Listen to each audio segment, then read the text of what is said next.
in the parking zone. I think regarding the fencing, the fence toward the back on the same driveway side, we were discussing, how much of the barn it might obscure, but the site is actually it's sloping down toward the back. So I think you'll have a higher vantage point from the sidewalk. So I think you'll still be able to view the barn and the majority of the barn. And especially with the fence being, the top portion being open, you'll still have some visibility through. My main concern is really on the other side, the fence that is kind of sandwiched in between the two trees. It's, I think, going to be difficult to actually install the fence between, it's behind the first tree on the screen, but in between that one and the one to the right, somehow, and there's really not a lot of space. And it's at 5 feet, so the top of the fence is going to hit right around where that window is. So I think it may end up being a little bit difficult, and I think if that's the case, it'd be better to push it back behind the trees if possible, but that's something I think we can discuss or review. I think that's all I have. Commissioner Rockwell. Sure. Well, I agree with everything that's been said thus far. I'll add that, or maybe just reiterate that the hardscaping that's there right now, including the curb that runs all the way along the property line, the brick pavers on the driveway and the walkway to the front door are all in pretty bad shape right now. So it's appropriate to do something. It almost even looks a little bit dangerous on the driveway where the curb is kind of deteriorating, and it's quite, as it goes back further, it's quite a step up. So it's nice that that's going to be taken care of. I'm also curious about the fence, and I just want to, I'll ask about when it's appropriate, the height of the fence. It seems like it's 5 feet, but it also says 6 feet in places.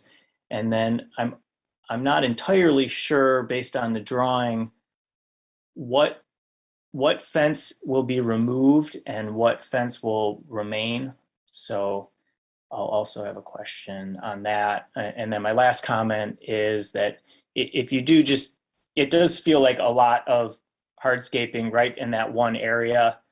But if you do just take a step back and look at the entire lot, the lot is very wide. And so, yes, they're proposing quite a bit in that one area.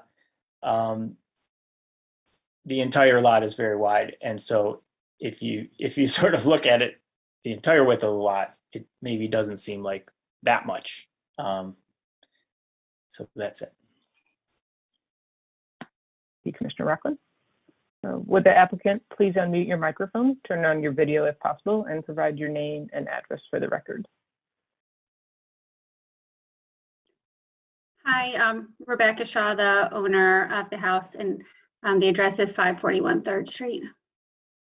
Good evening, Rebecca. Do you have anything you'd like to add to the staff report or review committee report? No. Great. Commissioners, do you have any questions for the applicant? Commissioner Rockland. Hi, Rebecca. I'm wondering if you could let us know how tall the fence is that you're proposing that has the lattice top, and then if you could also talk about what fence. So you have like a wood fence by the carriage house, and then you have some chain link fence. And so just let us know what fence will be removed, and then let's take it from there, and then maybe we'll have more questions after that. But those two questions, please. Sure. So the fence was going to be a 5-foot fence. So the privacy part would be 4 feet, and then the open part would be the top foot. So it would only be 5 feet tall. And then from the drawing, so the wood fence by the carriage house, we were planning on replacing so that it could be consistent. It also, I don't know if you guys noticed when you were there, is leaning over and not very stable. So we were going to make that more stable. And then on the other side of the house, we were going to remove the chain link, obviously, that's on the front of the house. And then ideally, at some point, we would want to remove the chain link on that whole side and replace it with matching fence. But we were worried about the scope of all of that right now, given kind of the price of wood. And so just wanted at least the front to match. And then ideally in the future would replace that side of chain link as well, if that answers your question. Yes, thank you. Mhm.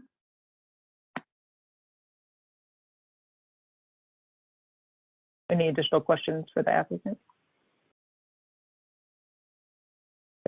I just have, go ahead, Commissioner Rockland. You can ask, because I think I'll let you ask it. Okay, I'll see if it's the same. I was just wondering, curious about the fence in between the trees, if you guys have really tried to stake that out or talk with anybody about how that might work, especially with all the tree roots that are there and the location.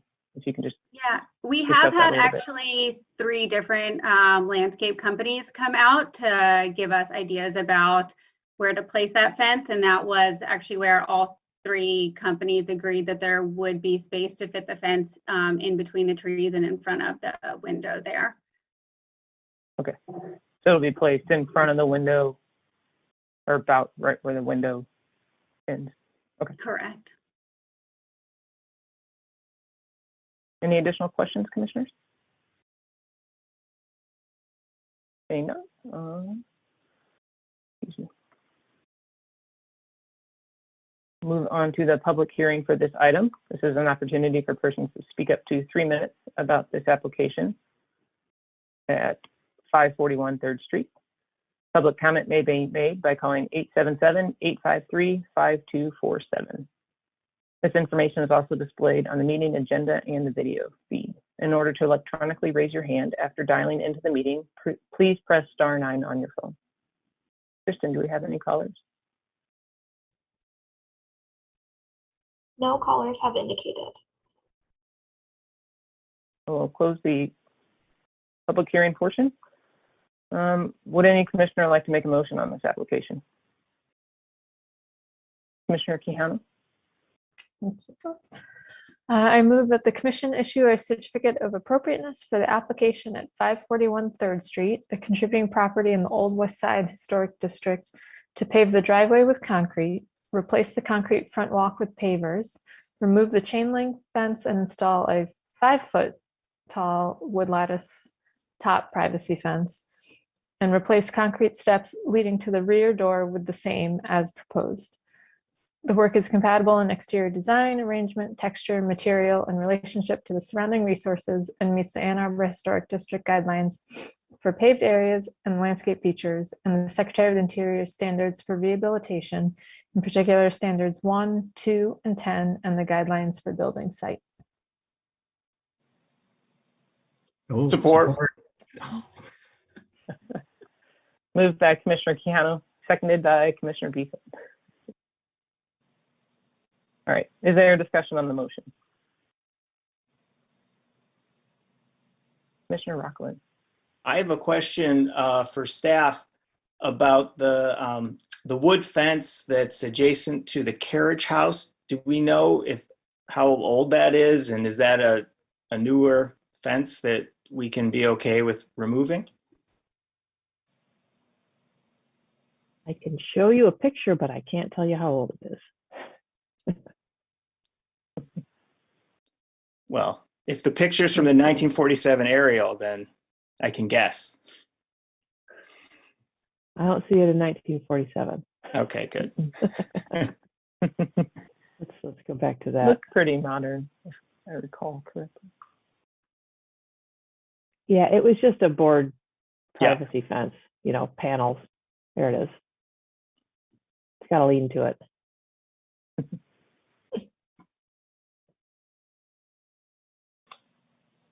Am I allowed to answer at this point or no? Sorry, I don't want to. We were Go ahead. told by the previous owners that it was put in like 2012 or 2013 when they were hosting plays in the theater in order to make a privacy area for seating for the plays. but we didn't own the house then. Thank you. It looks like it was gently placed. You know, it wasn't quite installed. It was sort of leaned there. Served its duty. Is there any further discussion? I think this application is pretty straightforward. I think having some of the additional information was helpful. Is there, I guess, are we ready to vote? Well, I just have a comment. I want to make sure that that fence on the is that on the east side? No, it's on the south side. That's weaving between the trees there is not impacting a window. Do we have a picture of the house right there? I just want to make sure that when that fence goes in, it doesn't look awkward with a window. I know there's a lot to navigate there. There's the 3 trees and there's some, I guess, utilities on the house, but there's also a couple historic windows there. And it's a 5-foot tall fence. So I just want to make sure that when it does go in, it's appropriate. One sec, I'm pulling up another photo for you guys that I think will help. I didn't catch this before, and I don't know if there's page 21 of our packet. I don't know if this is the same photo. Oh, there we go. Okay, so there is a basement window. Yeah, so there's a something basement there. window underneath this first floor window. And then there's, you know, a hose bib and a vent here. And these are the 2 trees that are the closest together. So the fence would go between the 2 of these and it would touch the wall pretty close to the window. But when we were out there on site, I mean, you couldn't put it over the window. And at the very worst, the fence might not be perfectly north-south straight. You know, it might come out from the wall and then snake a little bit up to go back behind another tree that's off of the picture here. Personally, I don't think that they'll have a problem installing that from standing there on the site and eyeballing it, but it's kind of hard to tell from these pictures.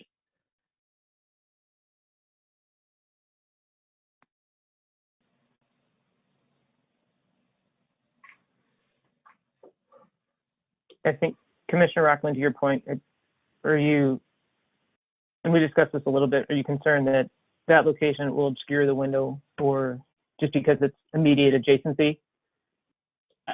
I'm not concerned about obscuring the window that's that far back.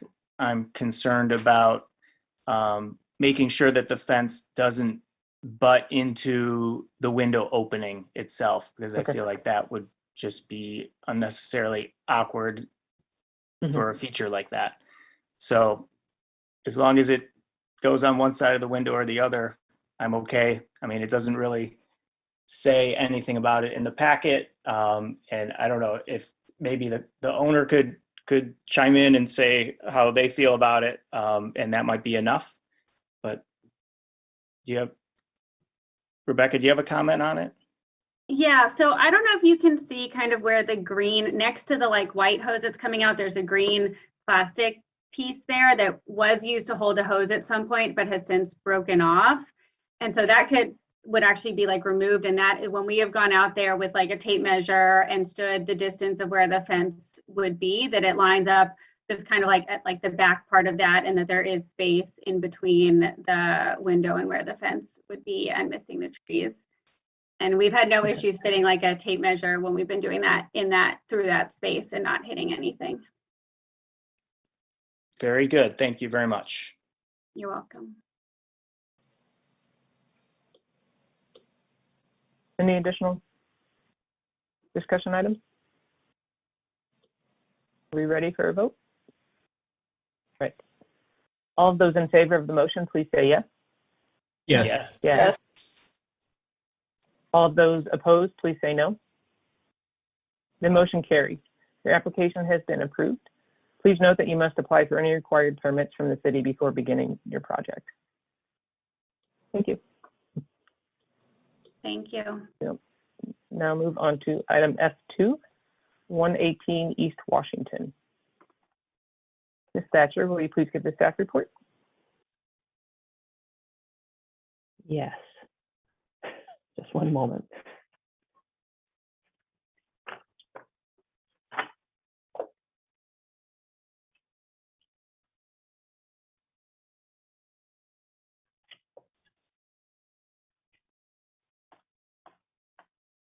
My PowerPoint really doesn't want to cooperate tonight.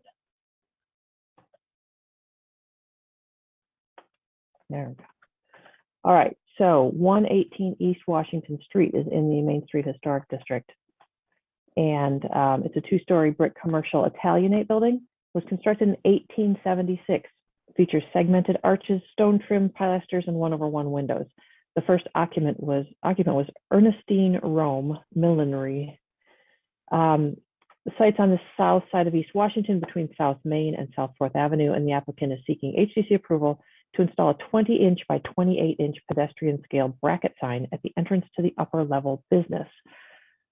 This is the business 118.5. It's a State Farm agency. This is the area where they're proposing to install a new sign hanging from a bracket. This is a hollow wood column. It's not an iron column or anything historic. It's a historic recreation. Here's another photo. This is the area where the sign would go. This is a really tall door and it's up a step. The proportions are just very odd, but it's also very cool because of that. So these are pictures looking up and down the sidewalk. Looking east, Amadeus is the only other business right now on the block that has a projecting sign. It's in roughly the same area. This is a much bigger sign than we would normally allow anymore these days. You know, it's fine because it's there, but a new sign would be smaller than that. And eyeballing this up and down the street, you can see that there's no pedestrian signs or even projecting signs until you get to the clock at the corner when you're looking west. Here's the proposed sign. It's metal with printed vinyl graphics. The bracket is steel. It's got it's attached with a lagged shield installation, and it's 8 feet from the sidewalk to the bottom of the side. This looks a little bit taller than 8 feet to us, but it could be 8 feet. And really, if it was put down a little bit to hit 8 feet, I think that would be fine too. This is probably the uppermost height limit that I would put that bracket at, but I think that they've got a little bit of wiggle room in here to get that 8 feet off of the ground. And again, that 8 feet should be perfectly compatible with the other businesses on the block. So Secretary of the Interior Standard 2, 9, and 10, I've already read all 3 of those to you today. From the guidelines for storefronts, it's not recommended to introduce a new design that's incompatible in size, scale, material, and color, or to use inappropriately scaled signs and logos, or other types of signs that obscure, damage, or destroy character-defining features. This very minimal sign does not. From the Ann Arbor Historic District Design Guidelines, it's appropriate to attach signage to materials that can be easily repaired, such as wood, and to install signage that is subordinate to the overall building composition. Specific to pedestrian scale signs, they should be located near the business's entry, 8 feet from the ground on the first floor. They should be mounted on an arm or arms or hung from a bracket, aligned with similar signs on the block, and size not to exceed 4.5 square feet per side. And this sign is much less than 4.5 square feet. It was 3.9 square feet per side. So it meets all of the requirements for pedestrian scale signs. It is not illuminated in any way. It's mounted correctly, and staff believes that this application should be approved. Thank you. Thank you, Ms. Thatcher. Commissioner Rockland, do you want to give your report on this one? Sure. I don't think I have anything to add. That was it. I guess one thing that comes to mind listening to the staff report was that I think that, did we approve a sign for that restaurant or bakery or whatever that is next one storefront off the corner? I was just, is Right that here. possible? Yeah, didn't we just approve a sign maybe a few months ago? Yeah, Anyway, yeah, it was a wall Yep. sign. yes, so that was a pedestrian sign? I think it was just a wall sign. I don't Oh, think it was okay. projecting. It could have been projecting. I believe it Yeah. was. Okay, that's, Yeah. So, it would have That- also been roughly 8 feet off the ground. yeah. Yeah. Yeah. Mhm. So anyway, that's that. I have nothing to add besides that. Yeah. Thanks, Commissioner Rockland. I agree with staff's report. I think this is very straightforward. The sign is proposed to go, I think, in the appropriate location. It's still within the transom band, and it's relatively small. I don't have anything else to add to that? So we can move on and open up to the applicant. For the applicant, please unmute your microphone, turn on your video feed if possible, and provide your name and address for the record.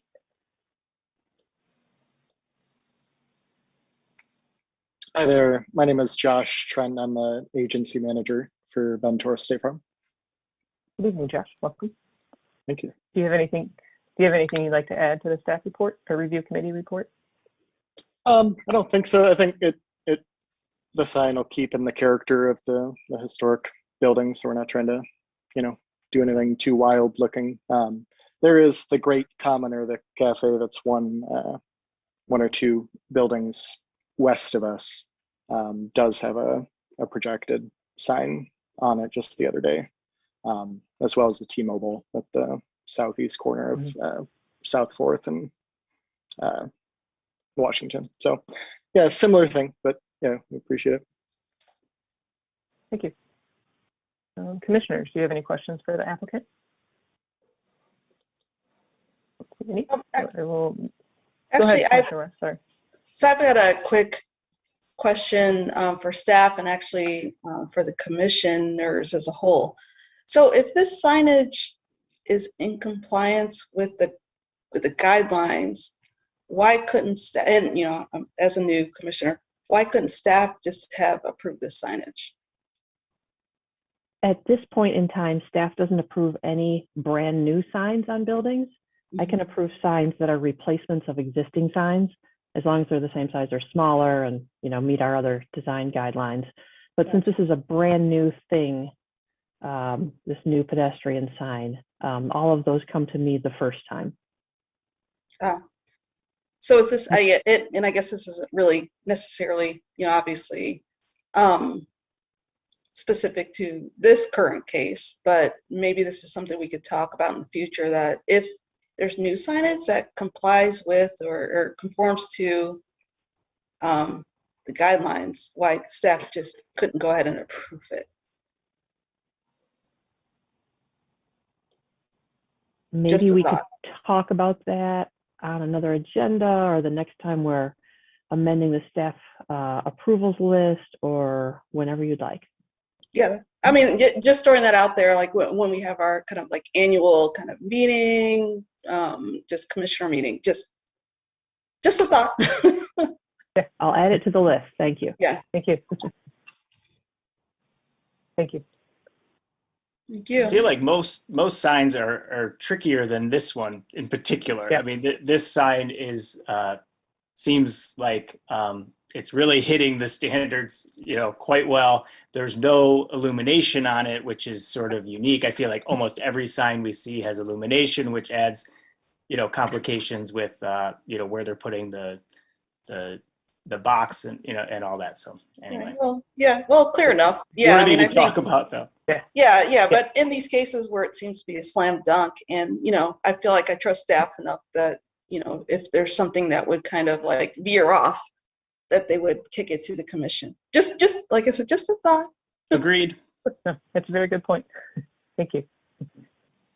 I will move on to the public hearing portion of this item. This is an opportunity for persons to speak for up to 3 minutes about the application at 218 East Washington. Kristen, do we have any callers? No callers have indicated. So I will not close the public hearing portion. Would any commissioner like to make a motion on this application? Commissioner Beeson. I move that the commission issue a certificate of appropriateness for the application at 118 East Washington Street, a contributing property in the Main Street Historic District, to install a new pedestrian scale sign as proposed. The work is compatible in exterior design, arrangement, texture, material, and relationship to the rest of the building and the surrounding area, and meets the Ann Arbor Historic District design guidelines for signs and the Secretary of Interior standards for rehabilitation and guidelines for rehabilitating historic buildings, in particular standards 2, 9, and 10, and the guidelines for storefronts. So the second on the motion. Second. Sorry, did that not come through? Moved by Commissioner Beeson, seconded by Commissioner Quijano. Is there any discussion on the motion? Seeing none. Commissioner Quijano? No? Okay. No, just it's very straightforward and compliant. Appreciate that. I agree. Yep. Right. If we're ready for a vote, all of those in favor of the motion, please say yes. Yes. Yes. All of those opposed, please say no. The motion carries. Your application has been approved. Please note that you must apply for any required permits from the city before beginning your project. Thank you, guys. Thanks, Josh. Welcome. Thank Have a you. good evening. On to item F3, 500 South 7th. Ms. Thatcher, will you please give the staff report?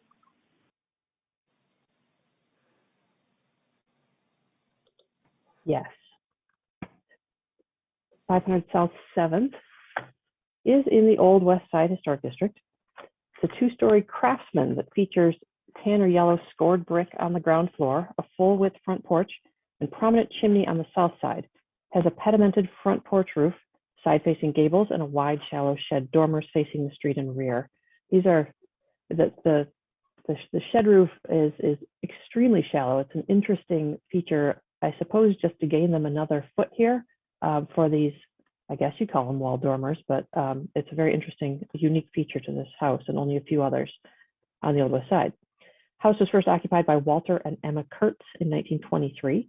Walter co-owned Weinberg and Kurtz Contractor Supply Yard, which was located behind the house at the end of Jefferson Court. And in 2018, the HDC approved an application to relocate a rear door opening. And this application is seeking approval to install a solar array of black-on-black panels on the east-facing and west-facing roof surfaces of the house. This house is up high. It's quite a few feet above 7th Street, and it plunges down as you walk to the north on the sidewalk. The applicant is proposing to put a row of solar panels on the east-facing roof, which is the front-facing roof surface. The bottom edge of the panels would align roughly with the bottom edge of this chimney that you see here, and they would be on top of the shed that bumps up here. This is standing on the sidewalk looking straight on. If you could imagine a row of black-on-black solar panels, the width of this just about, it's 16 feet wide. Or actually, we'll see the drawing in a second to confirm that. I believe it's 6 panels wide.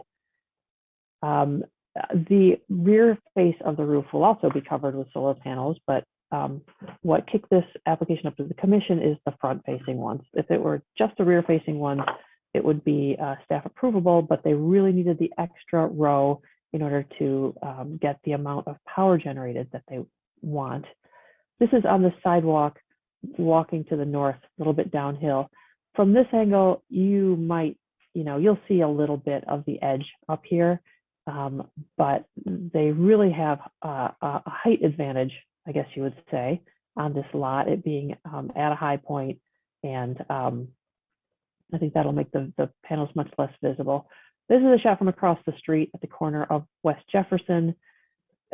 Foliage kind of obscures it now. In the winter, you'll probably be able to see a row of solar panels across the top here, but honestly, when you're standing on the lot, it does make a difference, and those panels are up high, and I really don't think that it's going to make any negative impacts on the historic structure, and it's also very reversible. Here's a layout plan, we've got the PV array. You see that most of them are on the back roof. As always, the electric panel and inverter are in the basement. The meter is here on the side of the house. And here are some dimensions. It's 3 feet from the north side to the edge of the first panel. You can see that it's on that shed roof. And it's a little bit farther on this side. And you can see here's the edge of the chimney right here. There's a lot of information on the panels in the packet. They are the black with black frames. And the applicant included several other installations that he's done. This one seemed to be the most relevant because if you take just this top row of panels, that would be the size and appearance of what they're proposing here. It would be slid down a little bit farther from the ridge. These are located pretty close to the ridge, but you know, that gives you an idea of the solid black mass that it would look like and what the shadow line around the edge might look like. So I've read to use the Secretary of the Interior Standards 2 and 9 and 10 already. From the guidelines for roofs, it's recommended to identify, retain, and preserve roofs and their functional and decorative features that are important in defining the overall historic character of the building. Not recommended is changes the configuration of a roof by adding new features such as dormer windows, vents, or skylights that historic character is diminished. From the guidelines for energy efficiency, it's not recommended to design a new addition that obscures, damages, or destroys character-defining features. Mechanical equipment recommends providing adequate structural support for new mechanical equipment and does not recommend installing a new mechanical systems that character-defining structural or interior features are changed, damaged, or destroyed. From the Arbor Historic District Design Guidelines for Solar, it's appropriate to mount panels at grade or on ground pole mountings. In the absence of an appropriate ground-based mounting location, panels should be mounted on side or rear facing roof surfaces. It's appropriate to install mechanical and service equipment on the roof related to the solar units and their related devices so that they're inconspicuous from the public right-of-way. And for sloped roof installations to mount solar panels parallel to and within 8 inches of the roof surface. Finally, it's not appropriate to mount solar panels and their related devices on primary elevations or roofs that face the primary elevation or in planes that are highly visible from the street view. This location has the highest impact on the historic character of this historic building, and all other options should be thoroughly explored. So this is the guideline that I think that will need to be applied the most thoroughly. It does say not to put them on primary elevations, but it also says do not put them in planes that are highly visible from the street view. I would argue that these are not highly visible. They're up very high. It's a very consistent dark patch. And I do not think that it's affecting any of the historic character of the historic building because it's staying away from the chimney and it's staying within that shed roof. So staff does recommend approval of the application. Thank you. Thank you, Ms. Thatcher. Commissioners Rockland and myself were on the review committee. I can go ahead and start on this one. I think I agree with staff's report. I think initially there's, maybe a little hesitancy with it being on the front facing slope, but as has been pointed out, the house sits on quite a steep slope along the street grade plane. I think most of our discussion was in regards to that, of course, that front facing panel and where that would actually be located in relation to the shed, and it's set within the confines or within the boundaries of that main shed roof and stops, right about the edge of that chimney. So our concern was how much of that roof peak is really going to maintain visibility. I think from both sides, you'll still see the ridge for sure. You'll still see that roof peak and the ridge, and then it may obscure the top of the peak if you're standing kind of front on, but it's rarely going to be viewed from that condition. I think, as staff has pointed out, with it being high, I think adds kind of helps in this favor. The electric components are, I think, located on the appropriate portion of the house in the rear with the rest of the utilities, or in the rear portion of that facade. And it is reversible overall. I think that's it. Commissioner Rockland. Yeah, this is a bit of a tricky one. as far as solar goes, but it helps to see some of the other projects that have been approved and how they're, you know, how they look. And I feel like, you know, we were really craning our necks to imagine what was going to be there on the front. So that was helping. And then, you know, we're kind of looking for a bit on this side, on the south side, and then we walked over to the north, and it's even more because the sidewalk drops, as was said, even further down as you walk north. So they're even more obscured by the house itself. And it's just tricky because of how the standards are worded and what's being asked here. So I think that what I was seeing on site,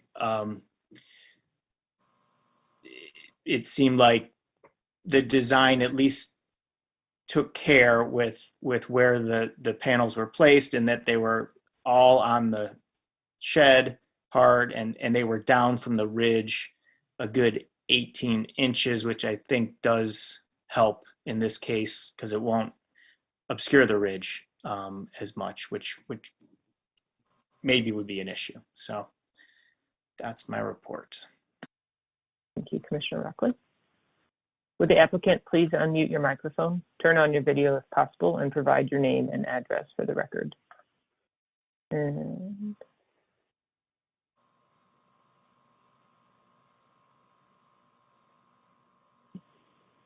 I don't believe they are in attendance. we'll now move on to the public hearing. Oh, This is, they are. they are here? Sorry Okay. about that. It's okay. Right. Hello, I Hi, am Kevin. Kevin from Homeland Solar, and I am here on behalf of the applicant. And can you just give us your address for the record? My personal address? Or Or your Yeah. business. or where you're calling from, yeah, or business. I am calling from I'm 1382 Marlboro Drive in Ann Arbor. Thank you. You have up to 5 minutes to speak if you have anything you'd like to add to the staff report or review committee report. No, pretty much Commissioner Thatcher really covered everything. It's just, you know, we try to get the vast majority of the build onto the rear of the roof where it'd be, you know, not visible at all. And then, you know, just be able to get to an appropriate energy offset. We needed to have, you know, one row of additional panels. So, you know, we made sure that it was very uniform, and, you know, we placed them in the least conspicuous location that to satisfy, you know, the energy requirements. Thank you. Commissioners, do you have any questions for the applicant? Oh, I was just kind of curious how far could Jill or Ms. Thatcher, could you go back to that photo kind of facing straight onto the front elevation?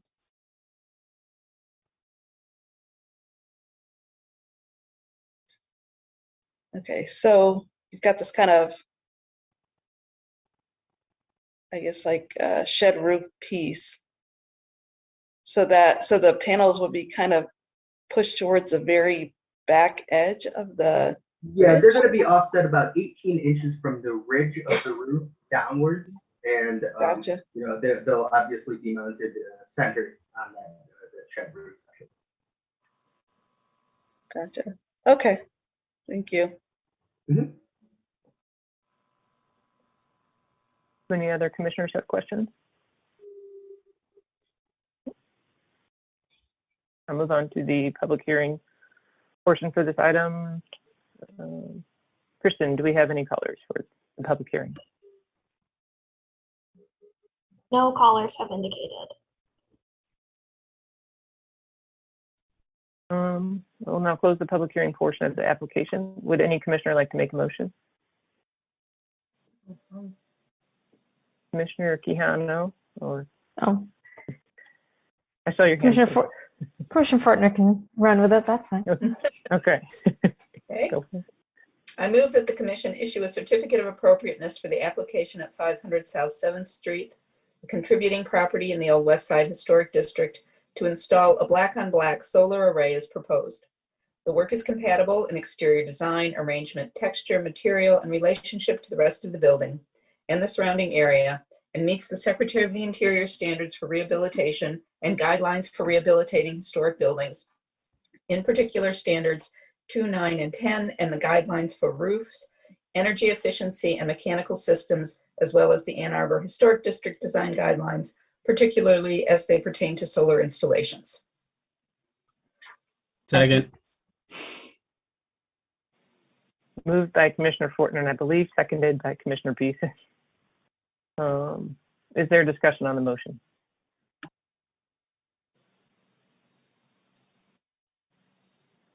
It's pretty straightforward. So are we ready to move on to a vote? Good.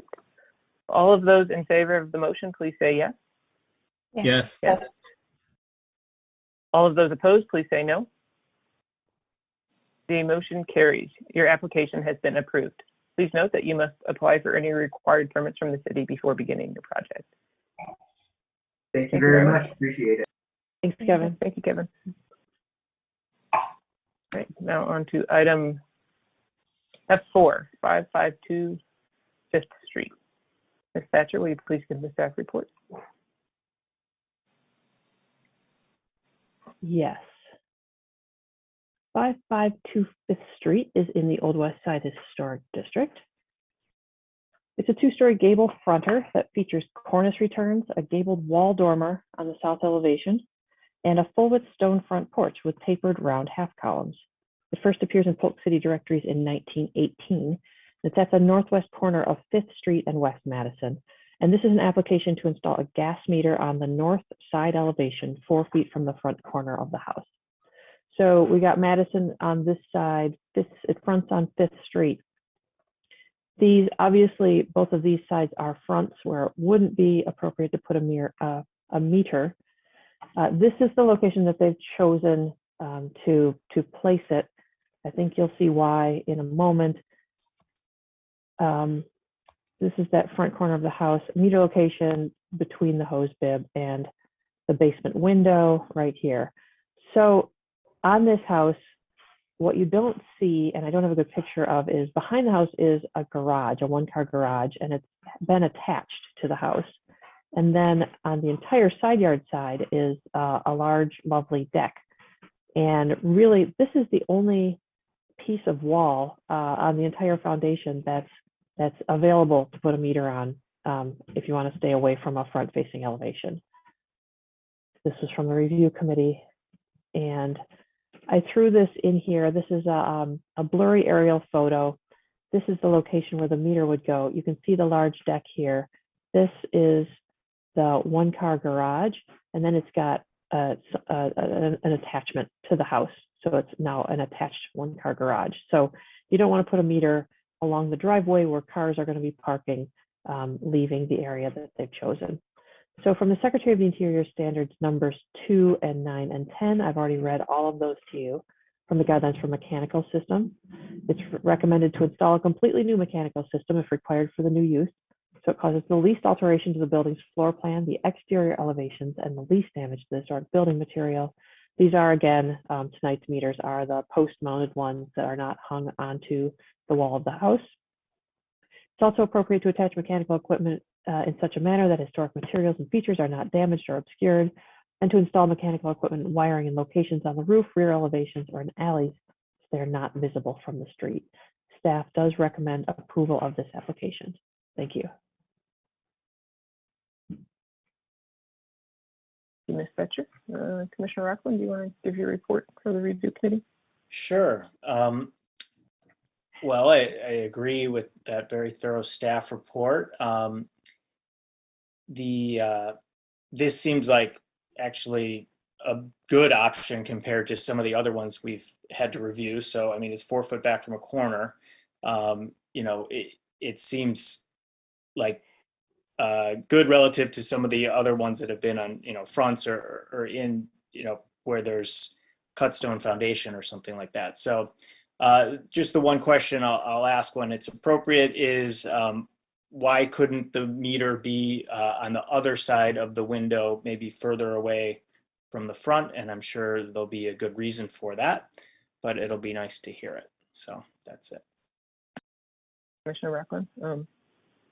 I don't really have much to add. There is a photo on page 4 of our packet that shows sort of the other side of the house that's on Madison, I believe, is the cross street, that you can see the attached garage, and I think this really is the most appropriate location for the gas meter installation in this particular house.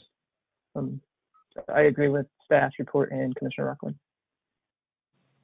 Would the applicant please unmute your microphone, turn on your video if possible, and provide your name and address for the record?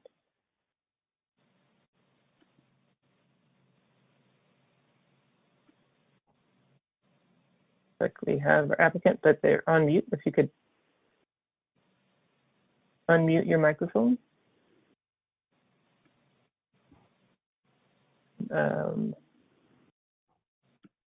Is it *6 or to do so?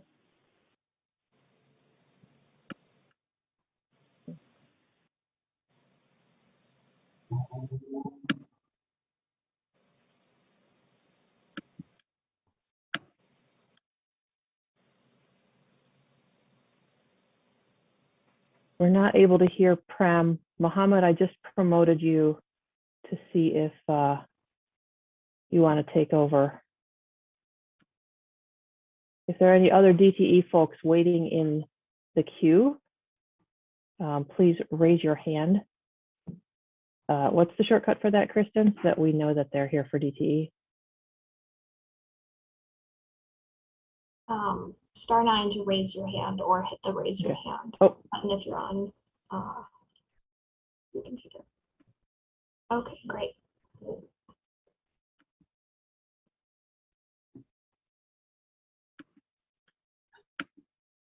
Okay, Prem, I don't think you're muted anymore, but we can't hear you if you're talking. Sorry, I think There we go. Yeah. Hi. Hey, Prem, can you just state your name and address for the record? 2057 Castler Circle, Ann Arbor, Michigan. Thank you. And Mohammed, if you're able, can you unmute your microphone and state your name and address for the record? Yeah, this is Mohammed Hamawi, and business address is 14270 Schaefer Highway, Detroit. Great, thank you. Okay. Great. Commissioners, or Prem or Mohammed, do you have anything to add to the staff report or review committee report? You have up to 5 minutes to speak if you would like to do so. No, I don't have anything. We technically should be a listener and have Corby and operational team from DTE joining the call. So not sure if Corby is on.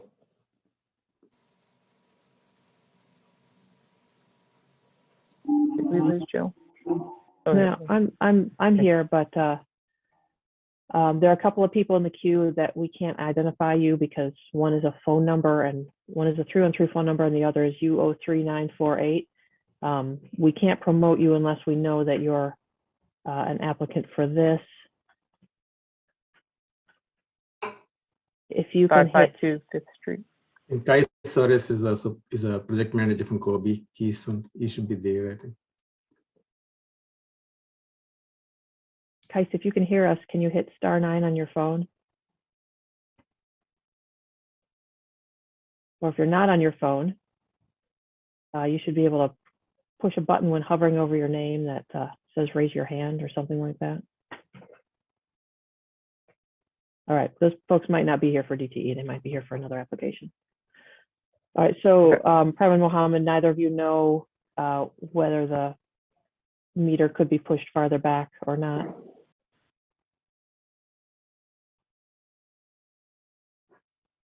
Sorry, we are just as listeners. So the technical guys are waiting outside, I think. Let me give a call if you don't mind. My apologies. Okay. While he's doing that, I'm going to move on to the public hearing portion and we can move back. So I would now like to open the public hearing for 552 5th Street. This is an opportunity for persons to speak up to 3 minutes about the application. Applicants may do so by calling 877-853-5247 and entering the meeting ID 978-6401-4515. In order to electronically raise your hand after dialing into the meeting, please press *9 on your phone. All right, Is any- caller ending in 556. Can address the Historic District Commission.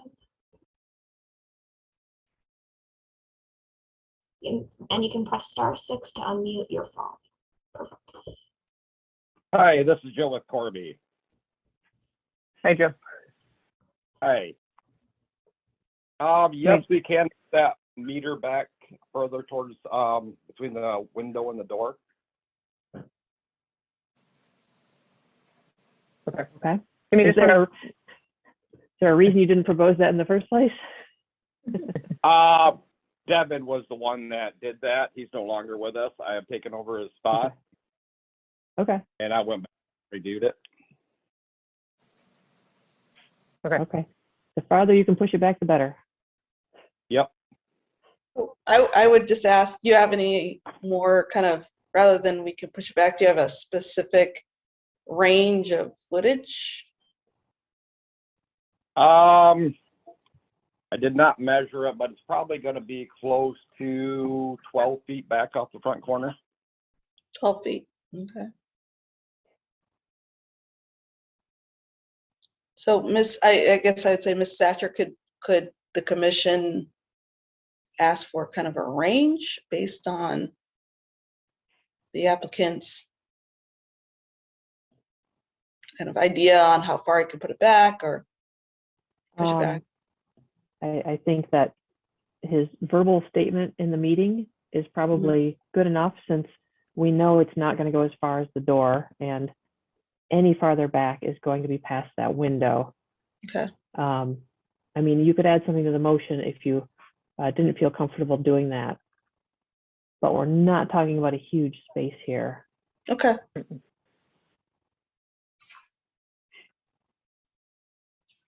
pretty much between that window and the door. Gotcha. Okay.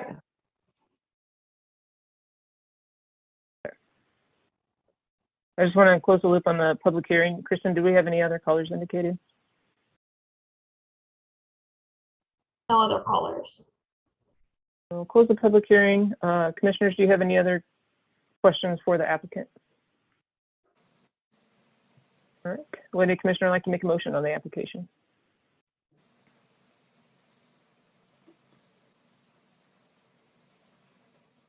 No, I can make the motion. I can do it. Okay. Commissioner Rockland, go ahead. I move that the commission issue a certificate of appropriateness for the application at 552 5th Street, a contributing property in the Old West Side Historic District, to install a gas meter on a north elevation. Says 4 feet from the front corner of the house, as shown in the application. I'm just going to read it that way and then come back, I think. As proposed, the work is compatible in exterior design, arrangement, materials, and relationship to the building and the surrounding area, and meets the City of Ann Arbor Historic District design guidelines for mechanical equipment and the Secretary of the Interior standards for rehabilitation and guidelines for rehabilitating historic buildings, in particular standards 2, 9, and 10, and the guidelines for mechanical systems.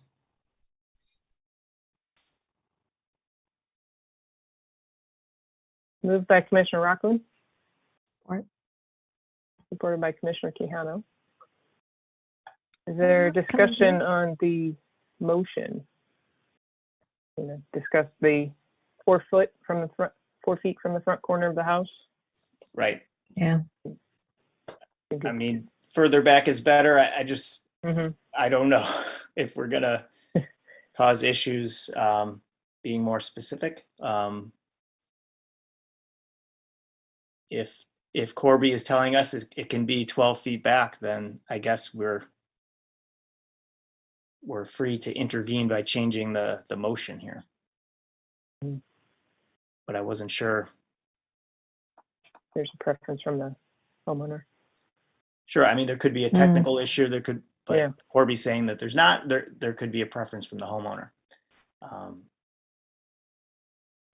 I guess we can discuss if 4 feet is appropriate, or if we're okay with it being in front of that basement window, or if I think. Yeah. Usually better to be set behind the leading opening features of the house. I don't know in this particular instance if it's going to, I don't think it will obscure the window in any way. And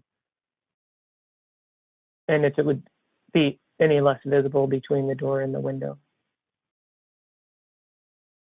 It's just moving it back further from the corner of the house. The main elevation of the character defining elevations are the 2 Main Street elevations.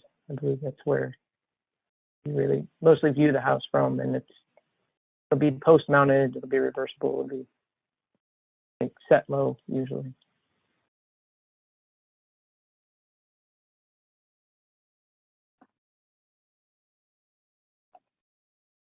Any other commissioners have any thoughts, comments? Commissioner Beeson?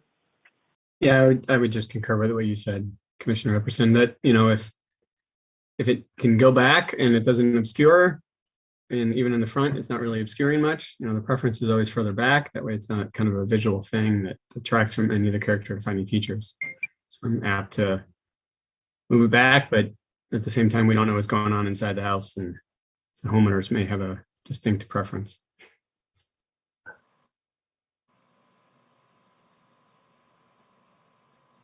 If you guys are really uncomfortable with this, you could always add, you know, the words "or farther" Mm-hmm. to the motion. I was just going to suggest minimum. Yeah. Or yeah, you could do that too. Further makes it clear. Or you could just leave it the way it is. And I think Joe understands that farther back is better. Yes. Any further discussion on the motion? We're ready for a vote. All of those in favor of the motion as read, please say yes. Yes. Yes. All of those opposed, please say no. The motion carries. Your application has been approved. Please note that you must apply for required permits before beginning your project. Thank you. Thank you. Thanks, guys. On to item F5, 625 3rd Street. Ms. Thatcher, will you please give the staff report?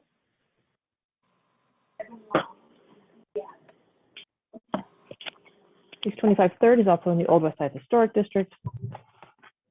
It is a 1 3/4 story gable fronter with a stone foundation. It has quite a lovely stone foundation, matching original front and side doors, 2 small entry porches with turned columns, and wide board eave trim. It was built in 1902 and 03, and the first occupant was Mason William F. Herman per the Polk City Directory. It's on the east side of 3rd Street, south of West Madison and north of West Mosley. And this is also an application for a gas meter on a front elevation, 3 feet from the southwest corner of the house. This is the southwest corner. So here's the proposal.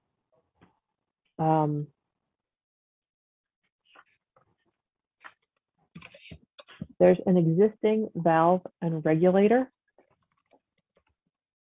almost centered here on the front of the house. You can just see it here through the bushes. And the homeowner doesn't want to put any more penetration through the foundation. And I'm totally good with that. I don't want any more penetration through this great cut stone foundation either. Since the valve and regulator are already there, I really have no lingering concerns. This says meter location here. It's actually over just a tiny bit more. That's right next to where that valve is. I've already read to you all of the standards and guidelines, and staff does recommend approval of this application. Thank you. Ms. Thatcher. I don't really have a lot to add to this report. It was as Thatcher said, the metering regulator are already installed. It is hidden behind what is currently nice landscaping, so it actually does a pretty good job of screening what is there. To move it around the corner slightly, it wouldn't be able to go much further back. I think it would be just as visible. So I think this is one of those instances where I agree not cutting any more additional holes within the house makes a lot of sense. Commissioner Rockland, do you have anything to add? I agree with what I've heard, and I think the penetration for the valve in regulator is through the sill beam and the skirt board. But I think the comment still stands that regardless, if the owner is saying, I don't want any more, penetrations through the house, I think it's valid, and it's already existing there. I think around the corner would be better, but this is the situation that we have for this meter, so it seems appropriate. Thank you, Commissioner Rockland. For the applicant, please unmute your microphone, turn on your video if possible, and provide your name and address for the record. You still have callers? Yes. Joe Shank, North Branch, Michigan. Yes. And we still have Prem and Mohammed on the line. Do you guys have anything to add to the staff report?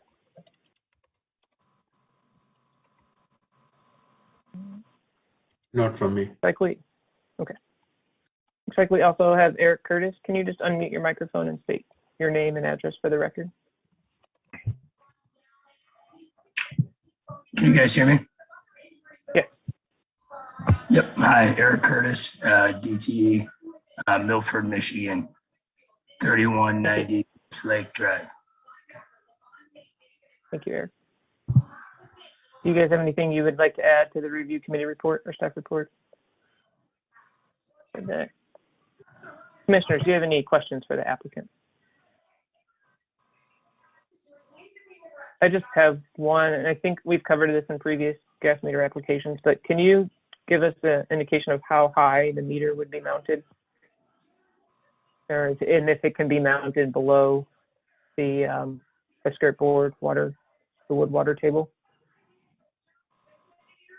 Yeah, so with where the regulator valve's at now, the meter would be just about as high as the top of the regulator. So that little round portion. So the top of the meter would be about even with that portion. Yep, that's about it, the height. Okay.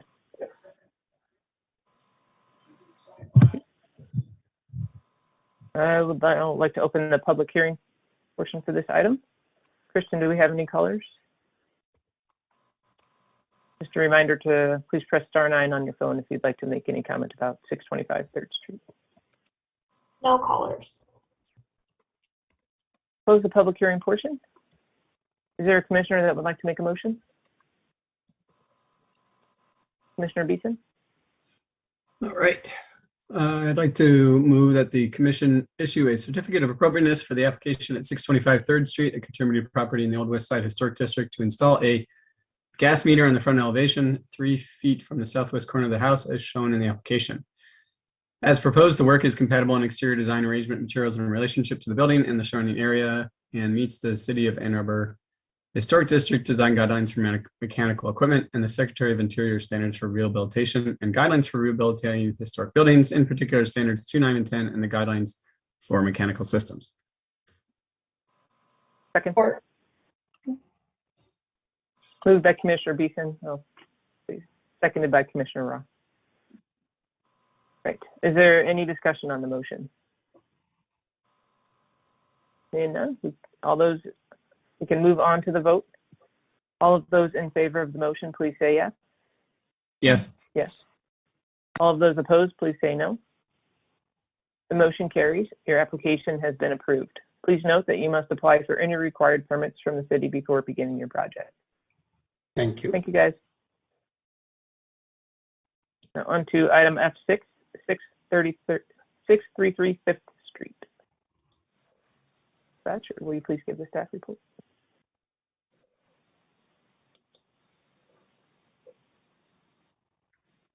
We are still in the Old West Side Historic District. This 1 3/4 story gable front brick home features decorative contrasting brick window surrounds and a full width front porch with contrasting brick porch posts and inset cobblestones on the front wall. It's an extremely unique house. First appears in the 1926 city directory as the home of Arthur Hoppy, a painter. The house is part of a group of 3 structures that were originally on 1 lot, though they have since been divided into 3. The structural tile home next door to the south, to the right in this photo, now you can't see it, but it would be to the right, was built earlier in 1911. And the long garage residence that you can see in the background here between the 2 homes was built in 1928. The site is on the east side of 5th Street opposite Princeton Avenue, and the applicant seeks HDC approval to install 2 skylights, a 21.5 by 27 3/8 inch operable skylight, Velux, and a 14-inch sun tunnel on the south face of the roof. All right, here is the spot in front of the neighbor's house where you can see the most of this roof. This is it. It doesn't get any better than this. And it's for about 10 feet of the sidewalk. You can actually see it when you're walking down the street. Otherwise, you cannot see this roof surface from the public right-of-way. This is the front porch. Here's the Velux skylight. It's not a very big one, 21 by 27. And here's the 14-inch sun tunnel. It is a low profile model, though it is still a bubble, which is slightly unusual in the historic district. They're both Velux. The sun tunnel, I looked it up, it is 10 inches above the roof surface, and it is parallel to the roof surface, which I think is better than if it were jacked up on one side to make it level at the top. And since these aren't out of sight and one's a sun bubble, I could not approve it at staff level, so thus they are here for you tonight. They are visible from the public right-of-way, but I really don't think they would be a distraction. It's very reversible and a great way to get more light into spaces that otherwise are less user-friendly. So staff has no objections to this application. I've read numbers 2, 9, and 10 to you already. The guidelines for roofs recommend identifying, retaining, and preserving roofs and their functional and decorative features that are important in defining the overall historic character of the building. Not recommended is changing the configuration of a roof by adding skylights. The historic character is diminished. I don't think that's the case. Recommended is designing additions to roofs, such as skylights, when required by the new use, that they are inconspicuous from the public right-of-way and do not damage or obscure character-defining features. Note that they say inconspicuous, they don't say invisible, and I do think that this is an inconspicuous application of 2 skylights. So staff does recommend approval of this request. Thank you. Thank you, Ms. Thatcher. Commissioner Rockland, did you want to give your report? Sure.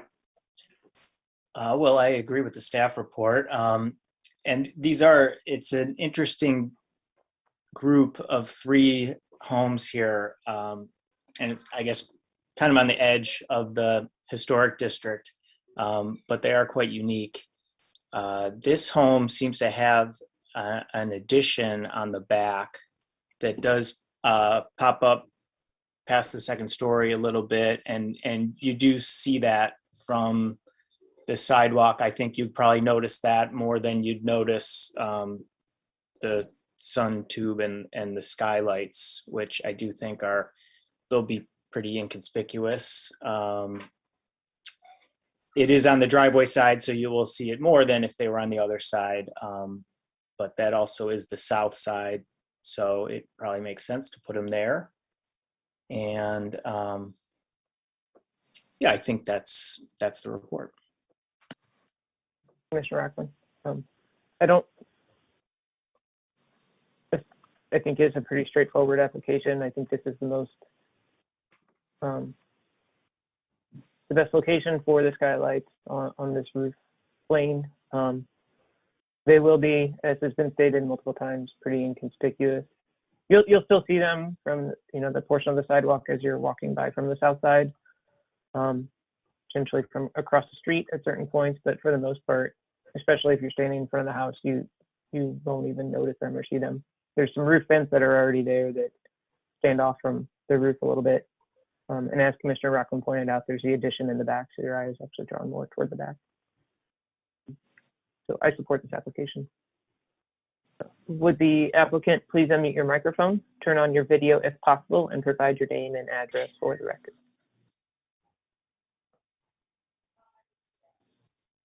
Tom Wagner, 633 5th Street. Well, Mr. Wagner, welcome. You have up to 5 minutes to speak if you'd like to add anything to the staff report or review committee report. No, I don't have anything to add. Thanks. Thank you. Unless there's any Commissioners, do you have questions for me. Yep. Commissioners? Commissioner Rockland? Hi, Tom. I'm curious if you looked at, there's a Velux sun tunnel that is a flatter design as opposed to the kind of the rounded shape that you've selected. And I'm just curious if you looked at it or if there was a reason to go with the one you selected over the less conspicuous one. No, this is what neighborhood roofing came up. They do a lot of roofs in the neighborhood, and I kind of asked them, hey, what do you have the most experience with, and isn't going to give us trouble? So I kind of went to them. I could ask them about that. It's made by the same company, and you might just check it out. I mean, this is the Okay. application, and if we run into trouble with it, maybe we could pipe in and say this is the preferred one or something. But if not, we could probably figure something out, especially if you're amenable to the less conspicuous one. Thanks. Thank you, Commissioner Rockland. Any other commissioners? We'll now open the public hearing portion for the hearing at 633 5th Street. Kristen, do we have any callers that would have indicated they would like to speak? No callers. We'll close the public hearing. And is there a commissioner that would like to make a motion on the application?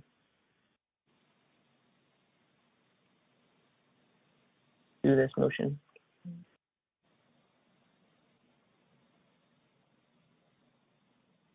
Commissioner Quijano, do you want to? Thank you. Okay, I move that the commission issue a certificate of appropriateness for the application at 633 5th Street, the contributing property in the Old West Side Historic District, to install 2 skylights as proposed. The work is compatible in exterior design, arrangement, texture, material, in relationship to the rest of the building and the surrounding area, and meets the Secretary of the Interior's standards for rehabilitation and guidelines for rehabilitating historic buildings, in particular standards 2, 9, and 10, and the guidelines for roofs, windows, and building site, as well as the Ann Arbor Historic District design guidelines, particularly as they pertain to windows. Second. Moved by Commissioner Quijano, seconded by Commissioner Rockland. Thank you. Is there a discussion on the motion?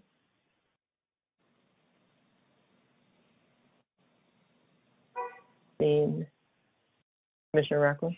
Well, I guess since I asked the question, I'm just curious, staff, Ms. Thatcher, do you know what I'm talking about, and have we approved that in the past? And if the owner says I looked at it and it's good, then what would we do? And can you give us any feedback on that? I think you do tell people that that's the one that you prefer.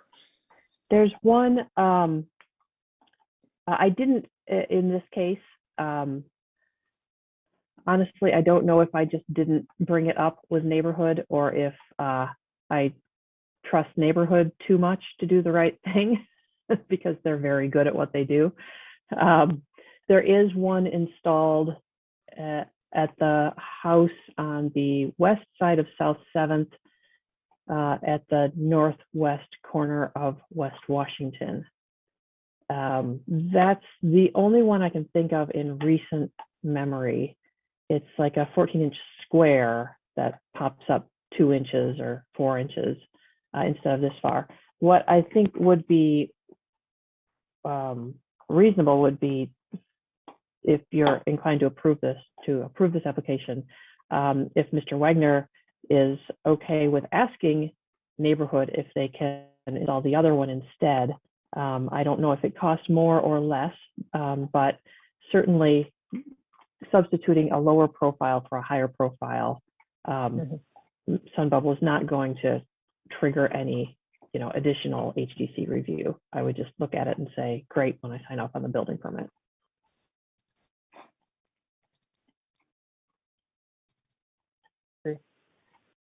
Mr. Wagner, would that be amenable to Sure. the other? Okay, thank you. And so does staff, so that, obviously that wouldn't require any sort of modification to the motion. It would just be a discussion between you and the applicant. Yeah. If we're okay and with, actually, with the proposed. Yeah, right. And actually, I wanted to know your opinion on these because people do, come approach me occasionally with them. I think they're really interesting, these little sun tunnels to get light into difficult places. So I understand your preference for the flatter ones, but does this alarm you in any way, or is it generally sort of okay? I appreciate that the sun tunnels are much smaller opening sizes than just a regular big deck mounted skylight, but they do pop up a little bit higher. And is that a reasonable trade-off or not for you guys? Or should I keep telling people flatter is better? Yeah, I mean, I think that Velux offers the flat one, and they even say on their website it's something like for districts that do not allow bubble-shaped things on your roof, then we have this option. So it just seems like it's suited for the historic district here. There's also one, or maybe even, I think there's one at least on 328 South 7th Street, if anyone's curious to check that out. I guess I would just wonder if there's a reason why. This is probably more than we need to talk about now, but it's like, if there's got to be a reason why the bubble is still out there, right? And is there any limiting factor for installing the more flush version? I don't know, but one might be tempered glass and one is acrylic, maybe. I don't know. I had it up a second ago and now I don't, but I think it was something like that. And so maybe there's a cost involved. Yeah, I mean, yeah, of course, what Jill said, flatter would be preferred, but if there's a limiting factor for whatever reason, we don't want to I'll create keep recommending a headache. I'll keep recommending flatter, but if there's a reason that a bubble, gets more light in to a particularly difficult installation or something, then maybe we'll just look at those case by case. Or I can add it to our working session agenda for the retreat, or not. I was curious about that. If we're, do we approve any skylights that have a bubble shape? Usually not, right? They're usually flat, but it may be a discussion item. Yeah, they have been approved in the past. They have been approved in the past. This one's just a little more visible from that 10-foot strip of sidewalk. Yeah. Or the flatter profile, the opening is a little larger, right, in the roof? You said it was 14 by 14. Is that correct? I think it's comparable to this. Okay. And how far does it kind of project from the roof surface again? This one, 8 inches. This one's 10 inches. The one that's proposed. Yes, the one that's proposed is 10 inches. And then what's it's round, what's the diameter? 14. 14, okay. Yeah. And also, if you approve and this one and it gets installed, I'll be sure to include it in the year-end, review of approved applications, so you can see what it looked like. I don't think it's much bigger than like a mushroom vent kind of thing that we're sort of used to seeing on roofs. So it's probably a little bit bigger than that, maybe. But right. There's just one of them. I mean, does this commission approve like those kind of vent cans at roofs? Only when they come in with a commission application. Mm-hmm. If they typically, they're not even shown on building permit drawings. Right. Yeah. And then I'll ask about them and I'll try to get other kinds of vents instead of big cans. But typically someone gets a new roof approved and then they install the roof and suddenly there are big cans on them. Yeah. Right. Yeah. Anyway, I'm sorry, I didn't mean to sidetrack this application. But talk. No, I think that the talk of bubbles. The vent was actually a good comparison. Thank you, Commissioner Malcolm. Any further discussion? All ready to vote? Looks like all of those in favor of the motion, please say yes. Yes. All of those opposed, please say no. The motion carries. Your application has been approved. Please note that you must apply for any required permits from the city before beginning your project. Thank you, Tom.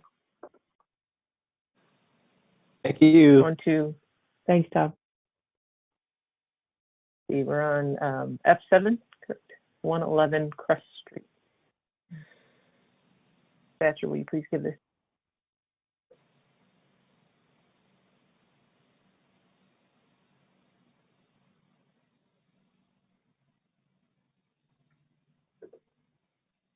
(111) Crest Avenue is in the Old West Side Historic District. This is the 1922 Paul Wolf home. Features a steeply pitched side gable roof, a full-width arched opening front porch, stucco cladding on the walls, porch and foundation, and a shallow shed dormer facing the street. This is a very unique house in the Old West Side. It's located on the east side of Crest between West Washington and Buena Vista, and the applicant is seeking HDC approval to remove a non-original rear porch, replace it with a composite deck and screen porch with skylights that also encloses an exterior basement stair and to infill a basement window. I do need to let you know that the basement window infill has been removed from the application by the architect, so we don't need to talk about that. I'll point out what I'm talking about in just a second. So this is the back of the house. This dormer, this big dormer, was added at some point, who knows, maybe 60s, 70s, 80s. And this small porch, I presume, was added at the same time. I don't know what the original stoop back here looked like. The application is to take this porch off completely and see this Bilko Dorothy door, hatch door down into the basement on the side. The whole thing would have a deck built and then enclosed this part in screen porch with one solid wall. Here's a couple more pictures of that back porch. This is the window that was included on the original application, but has since been withdrawn because they don't need to fill it in, so they're just going to leave it. Here's the proposed deck area on the back, some stairs going down to the backyard. This is the center section that's a screen room that's enclosed. And then this is the continuation of it where the Bilko door is. And this is a solid wall on the north elevation with a window. So before on the left, after on the right. It's a very simple, straightforward design. Has slatted skirting around the porch. You can see the skylights. The angle of the roof is very compatible with the angle of this modern dormer window up top. Here's the back. You can see that there's a person door at grade to get down into the basement, which is an interesting way to do it. And to get into the house, you would just go on this little deck area here. North elevation is a wall with a window that does not match the historic window that's on this wall, but is compatible with it. It's a couple inches difference in the measurements, and the trim is different. One thing that's unique about this application is that many of the materials are non-wood. I'll show you those in a second when we get through the renderings. You can see that it is tucked in from the corner. This deck is. There's some space here on the side. Really no historic features are negatively impacted by this. All of the windows remain on the back of the house. Anderson E-Series windows are proposed. Those are clad windows, typical Velux skylights. The railings are this composite series. It's you know, you can see that it's a I don't know exactly what the composite is. I would assuming it's some sort of vinyl or something. The trim on the exterior cladding of the structure is also composite, and the north-facing wall has hardy plank clapboards, and the entire deck is Trex. So less wood than we're used to seeing. Yeah. Again, though this is on the rear elevation of the house, and I have no objections to using Trex on a back porch. I'm not sure. I'd like to know what the commission says about using non-wood guardrails on the porch, and also about the composite stuff that's on the trim. Hardy plank, obviously, we approve all the time, cementitious siding for cladding. I have read numbers 2, 9, and 10 to you already. From the Secretary of the Interior's guidelines for additions, it's recommended to construct a new addition so that there's the least possible loss of historic materials, that character-defining features are not obscured, damaged, or destroyed. It's recommended to locate the attached exterior addition at the rear or an inconspicuous side of the historic building, limiting its size and scale in relationship to the historic building. From the Ann Arbor Historic District Design Guidelines for residential porches, it is appropriate to install a new porch and entrance on secondary elevations. May be appropriate if it does not diminish the building's architectural character and the design and materials are compatible with the building and the site. The beauty of the screen porch over a deck is that this will not be confused for interior space. The back wall is relatively intact, with obviously the addition of the large shed roof. Staff thinks that this is a very thoughtful treatment of the problem of somehow keeping stuff out of the basement door and giving them a more usable back porch and screen porch, and does recommend approval of the application. Thank you. Thank you, Ms. Thatcher. Commissioner Rockland and myself were on the review committee. We'll start with this one. I agree with staff's report overall. I think the addition is actually very nicely done. The renderings in the packet, I think, helped to portray that what the intent and design of the porch will be and how it is attaching to the existing structure. The existing porch is in disrepair. If there's areas of broken concrete, it looks like it's, you know, it's totally run its course. And I think that this addition, as Ms. Thatcher just stated, does a really nice job of kind of encompassing that back corner, providing a nice space on the outside, accommodating the entry into the exterior entry into the basement, and then having a nice access point with the wood deck adjacent. It is completely concealed from the street. Everything is located, you know, inset from the footprint of the house in the rear. You'll see a glimpse of it, you know, walking by on the front of the back corner of the porch, and probably maybe a portion of the actual screened-in porch.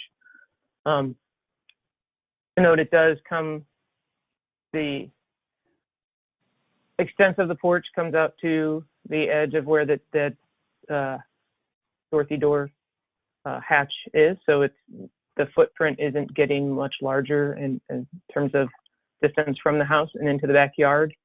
It is, you know, taking up a little bit more space widthwise. It goes up to about, you know, where the gutter is on the back portion of the house, and then the roof is connecting, I think, into the existing roof plane, which that may be one point, I think, of discussion where we would usually want that roof plane to stand distinct, but I think since the main edge on the single story portion does that, it's less of an issue. So I think that's all I have to add, Commissioner Rockland. Well, I agree with what I've heard, and I'll just reiterate that I agree that I think from the sidewalk you won't see much of this. And I'll also reiterate that the it's a tricky little project here because you've got the porch itself, you've got getting onto the porch, and you've got the cellarway, and there's existing trees, and it's trying to, I think, not be too big but while still being functional, and I think that standing there in the backyard and looking at all the windows that were there where everything just had to line up just so, and then getting those renderings and the application, which was very thorough. We were just able to kind of see like, all right, well, yep, it all sort of checks out and lines up. So that was evident from being out there. Thank you. Thank you, Commissioner Rockland. Would the applicant please unmute your microphone, turn on your video if possible, and provide your name and address for the record? Yes, hello, Janaea Lasker Ferretti, 111 Crest, Ann Arbor, Michigan. Janaea. Thank you. Looks like we have Mike as well. Would you please state your name and address for the record? Mike Kirchner. Yes, our architect. Architect, 210 South Bravina. Thank you. Thanks, Mike and Janaea. You guys each have 5 minutes, up to 5 minutes to speak on this project. Do you have anything you'd like to add to the staff report or review committee report? Mike? I just want to thank all of you for your time. It's a long day here, so we'll be quick. I think it is pretty straightforward, and it seems that you guys have understood the kind of challenges where, with the one-story hipped roof and couldn't go too far left. We had the stair going down, so it was a finesse job with the homeowners to kind of squeak this out to get a footprint that worked. Again, not too large, but enough to be functional is what I think I heard. So I agree with that. And yes, there's a lot of composite. We're looking to have everything painted and be as maintenance free as possible for future. In the future for the homeowners. Thank you. Commissioners, do you have any questions for the applicant?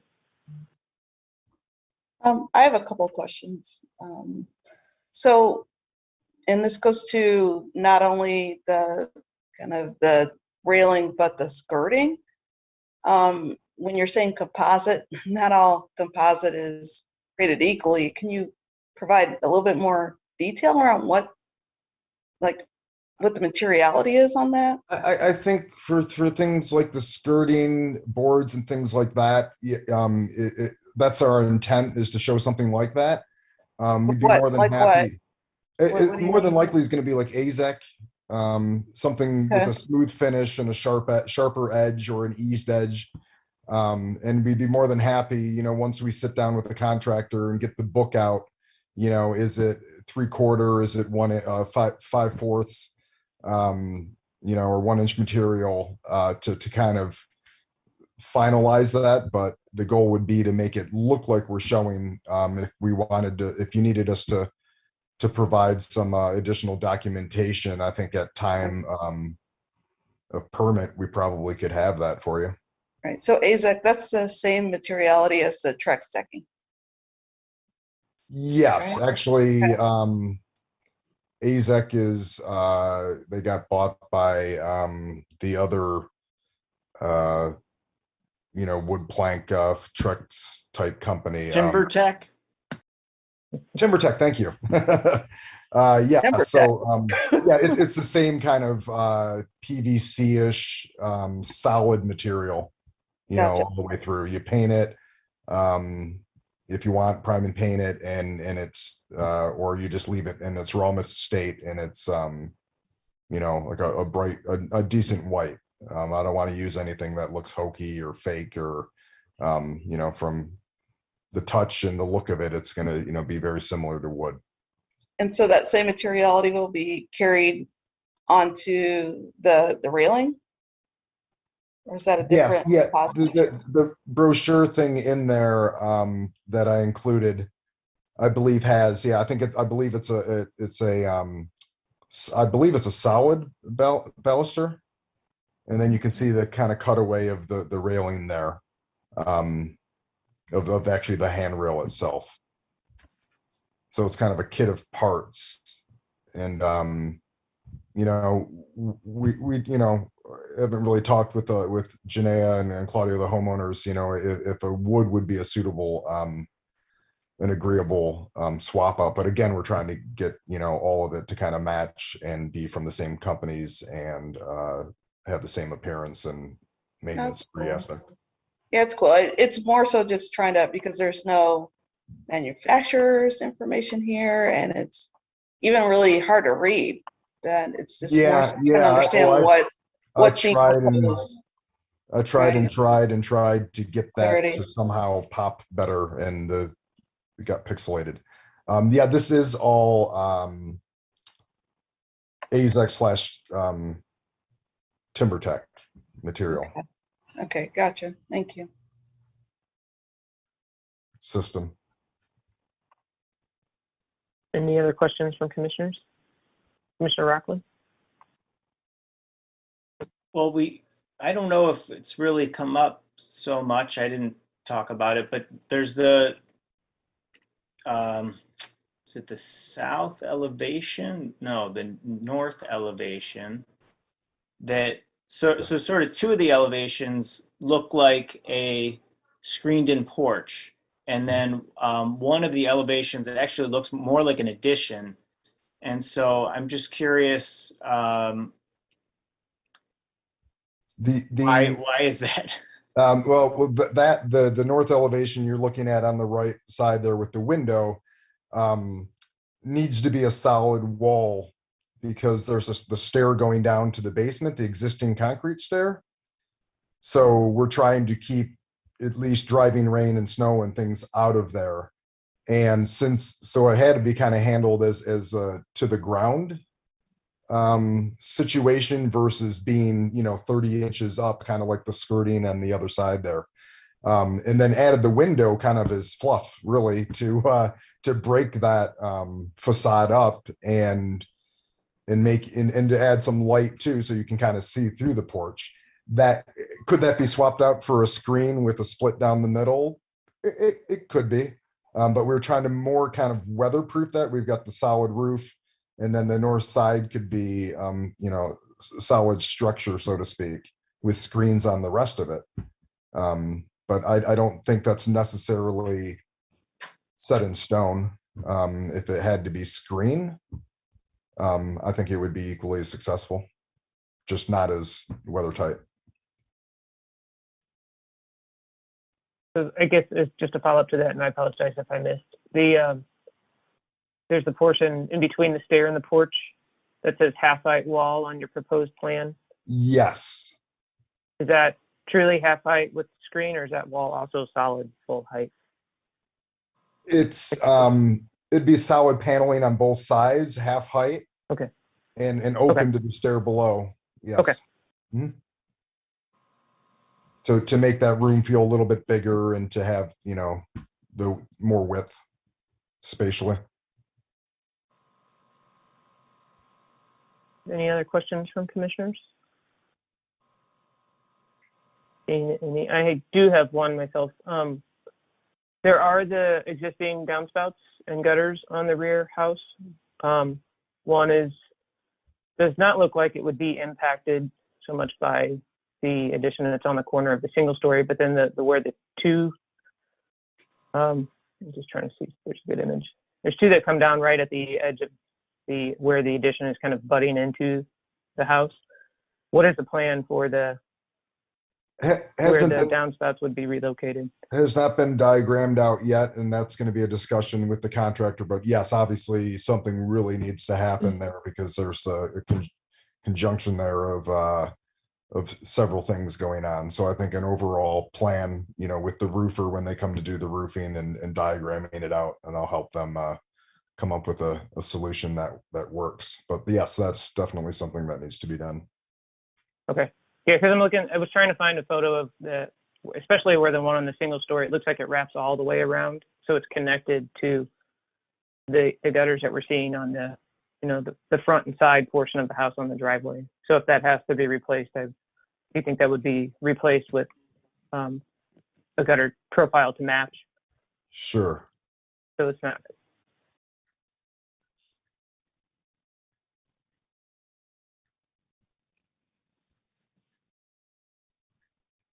Any other questions or comments from commissioners for the applicant? All right, I will now open the public hearing portion for 111 Crest Avenue. Kristen, do we have any callers? No callers. Close the public hearing portion. Would any commissioner like to make a motion on this application? Commissioner Roth? Oh, 1 second. Sorry. 1 second. Sorry. Okay. Okay. I move that the commission issue a certificate of appropriateness for the work at 111 Crest Avenue in the Old West Side Historic District. I'm sorry. To remove a non-original rear porch and replace it with a composite deck and screen porch with skylights that also encloses an exterior basement stair as proposed.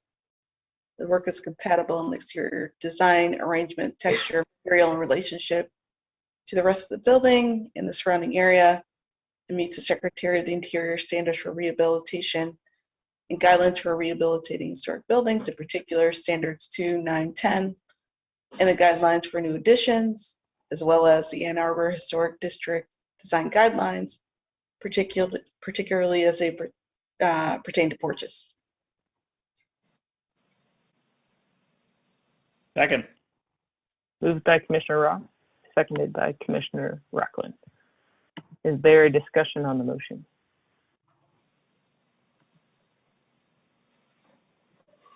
I mean, I think the project is compatible and meets the standards. I agree. I think the discussion of material or the question of material, I think the material is appropriate, especially on rear porch assembly and rear construction. It's that smooth face material. It's millable, paintable. I think it has a lot of similar character or features of a wood look that we would potentially look for, but it's definitely modern and distinct. So I don't have any issues with that material for this.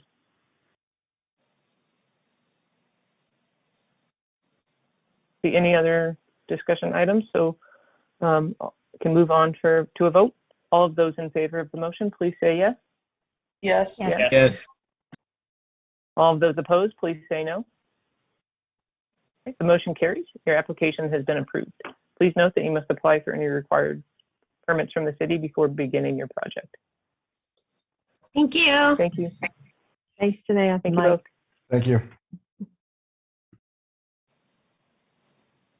On to item F8, 507 seconds. Dispatcher, will you please give the staff report? All right, 507 2nd Street is in the Old West Side Historic District. This is a 2.5-story gable fronter that features cross-gabled dormers, a nearly full-width yellow brick front porch with heavy square brick columns and a cement deck and stairs, triple attic window in the street-facing gable, and a leaded glass transom over the center window of a first-floor triple window facing the street. It was the Roy's home in 1894 when it first appears in Polk City directories. The house is on the east side of 2nd Street, one house south of West Jefferson. The applicant is seeking HDC approval to replace window wells on the north elevation, install a French drain and trench drain, replace a terrarium window with a double hung window, replace a 5-foot 4-inch wide patio door with a 6-foot wide patio door, add a shed roof over the patio door, add a new window in a new opening on the 2nd floor of the east elevation, that's the back, replace the glass in a 2nd floor window with safety glass, replace the attic window on the east elevation with a larger egress window, and remove the east chimney. All right, it's a lot of windows. Moving around the side of the house, this house is interesting. It was, when I say it was built 1894, it has a Queen Anne add-on porch on the rear. The 2nd floor is still there. It used to have an open 1st floor that presumably matched this open porch on the upstairs. So that was added on sometime, you know, maybe a little bit after 1900. And then you've got the heavy brick porch that was probably more of a 1920s deco era addition. So it has had changes and interesting growth over the years. The windows that we're going to talk about are these 3 window wells along the driveway. The wells are proposed to be replaced with new CMU wells, same dimensions, same footprint. Windows would not be touched. They're just really broken up. I'll show you a picture of them in a minute, and they want to fix them up. This terrarium window would be removed and replaced with a double hung in the existing opening. And this window would have only the glazing removed and replaced with tempered glass in the existing sashes. There's a couple of pictures of those. It's unknown whether this is the original opening size of the window. Doesn't matter. A double hung will look great here, will be more compatible, and you know, with any luck, was the original opening size. Here are the window wells. You can see that they're busted up. They've been pieced back together. They just want to clean them up and fix them. Also, there will be drains added to each of these wells. Right now, you can see that this downspout empties directly into the window well, for example. So they're correcting a lot of drainage problems. There'll be a drain going down underneath the driveway that will collect water from these wells and deposit it in the backyard, and another trench drain across the driveway near the garage. This is the back of the house. Working from the top and going down, this chimney is proposed to be removed. This is not the character defining chimney that you see over here on the side elevation. It's just above the roof line. There's nothing else on the exterior. The window in the attic here is not large enough to meet egress, so it would be enlarged slightly, the opening, and replaced with a casement window with a false mutton across the middle to make it appear more compatible, like a faux double hung. It would be a couple of inches larger in both width and height. The open porch on the back, there's no window on this wall, but a window is shown on the drawings right around in here for its, you know, light and ventilation into, I believe they're adding a bathroom in that area on the interior. Staff thinks that that's a really inconspicuous place to put a new window, and really has no issues with it because it really will not affect this historic rear porch. This is the patio door that's narrower than usual, and they want to expand it out to be a standard width door, and then put a small shed roof over the top, which you will also see in the drawings. Close-up of the patio door, sort of close-up of these windows there. You know, this one's not super visible. This one is not going to be super visible either if it's approved and installed.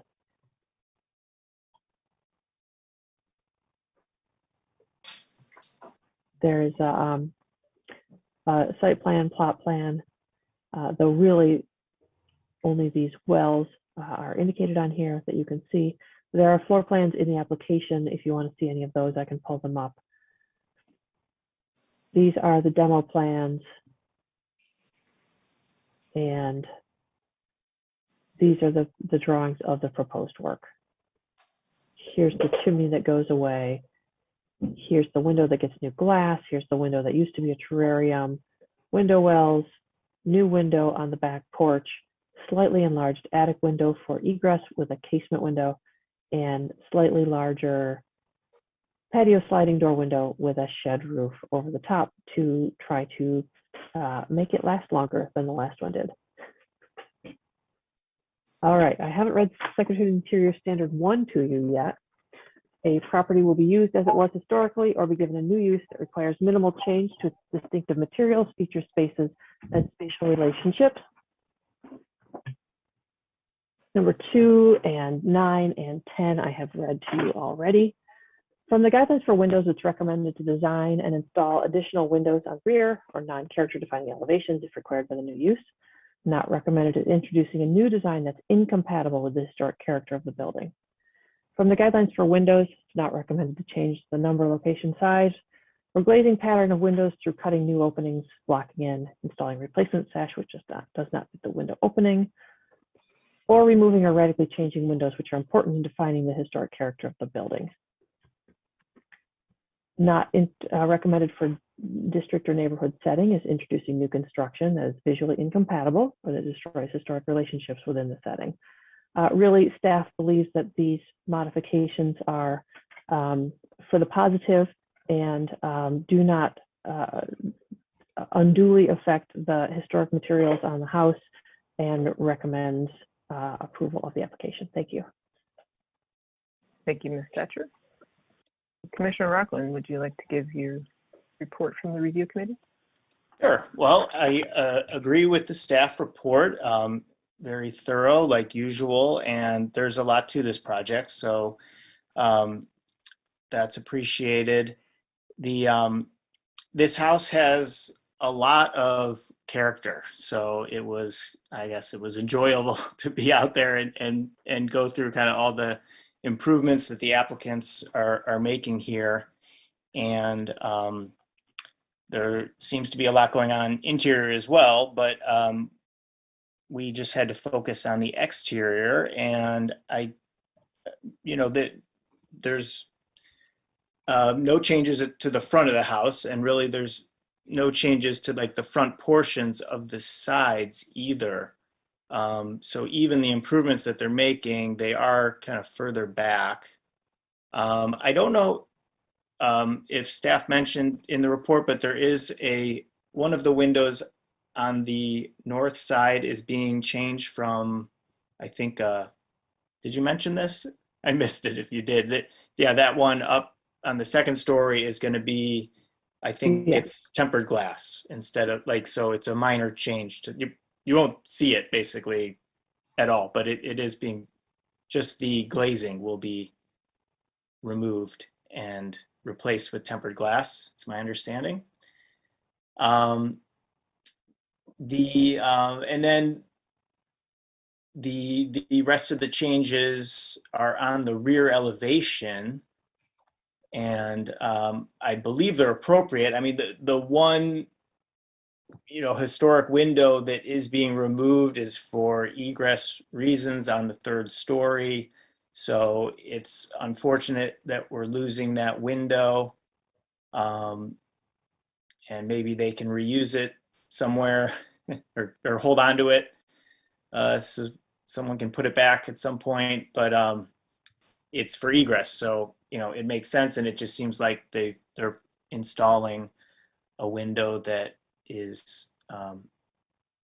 probably as small as they could, or it just looks like it's more or less appropriate to the size that's there from the historic window. The patio, that is a very narrow patio window or door that's existing now. it does look a little unusual in the proportions, and I can understand why they want to replace it with what's proposed. I do just have a question for the applicant when it comes time on the roof of that. I just am curious what the materials are. I think it just says to match existing, but does that mean it's going to be all wood, or I'm not totally sure. So question there. Let's see, the window wells, I just agree with staff. I mean, it's going to be just kind of cleaning up that area there. So that seems compatible. And that's well, let me just, yes, that is the report. Thank you. Thank you, Commissioner Rockland. I agree with staff's report and Commissioner Rockland's comment. And as you stated, this house is in great condition. It's been very well maintained. The staff report was very thorough. I think the drawings did a really nice job of indicating in the existing photos with some additional text, which windows were being replaced, where, what the size modifications were going to be, and what the scope of work was. So I think the packet was pretty clear in that, and made more clear by, of course, being out there and then running through it again in this presentation. I think, as has been stated, the work is appropriate. The majority of the modifications are on the rear, and they're minor modifications in terms of sizing. Yes, some of the openings are being increased, but I think those modifications being on the rear make most sense. And as Commissioner Rockland noted, we always like to see some of those existing features retained, even if they're removed, retained, and kept for storage or something in the future. The modifications to the drainage are definitely going to help with the longevity of the house and the foundation and maintenance. So I think that's also kudos to continuing to maintain a very well-maintained house as is. I think the only question that we were really wondering or weren't quite sure about was on that window where the terrarium is. The trim is slightly different at the sill. And there wasn't a lot of indication, I don't think, that we saw whether or not the sill would be replaced to match the existing sills. There's a little, and it's kind of hard to see, right? So that's just a flat board piece, but the remainder of the window sills have a actual sill piece that protrudes out. So there would be, I think, a question of how that trim will be replaced. It is clear on the packet on the rear elevations that the trim is actually going to be a smaller trim around the new opening of the attic. I don't think I have anything else to add. So with that, we can move on to the applicants. If you would unmute your microphone, and your video is already on. So provide your name and address for the record. We are Emma and Nathan Adams. We are at 512 2nd Street, and we'll be the future owners of 507 2nd Street. Great. Welcome. Do you have anything you'd like to add to the staff report or review committee report? Just that the shed roof, and answering Dave Rockland's comment, would be wood with just shingles to sort of match the existing roof. And the sill under the terrarium window, I'm not sure. I didn't know that would be, I guess we didn't. I mean, our intent would be to use wood and make it match existing trim on other windows as much as possible. Okay. The other comment just to add is that third story window that we're replacing in the back for egress. I'm not sure. Are you sure that's historic? I think it looks new. I think they add that. Yeah. Yeah, I think that's new when they refinished the third floor or finished the third floor in the 80s or 90s. But okay. Good to know. Yeah, if it's not historic, if it's not a historic window, then we can still keep it around though. Yeah, it doesn't really have any value. Yeah, right. Yeah, just on we would certainly keep it if it were historic, because we do have some old historic windows already from previous, the previous owner, but it does not look historic on the interior. So I don't know. We'll look into it. Okay. Even better. Commissioners, do you have any questions for the applicant? Commissioner Quijano? Kind of along those same lines, and I apologize if I missed it in the application, but the window on the above the terrarium window that's getting new glass, is that the historic window? That one's not historic either. Okay. Mhm. Okay. Just thank you for clarifying.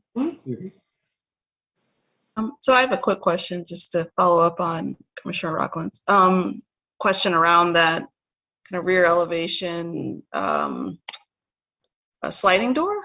Mhm. Could Ms. Thatcher, could you go to the elevation drawing for the proposed?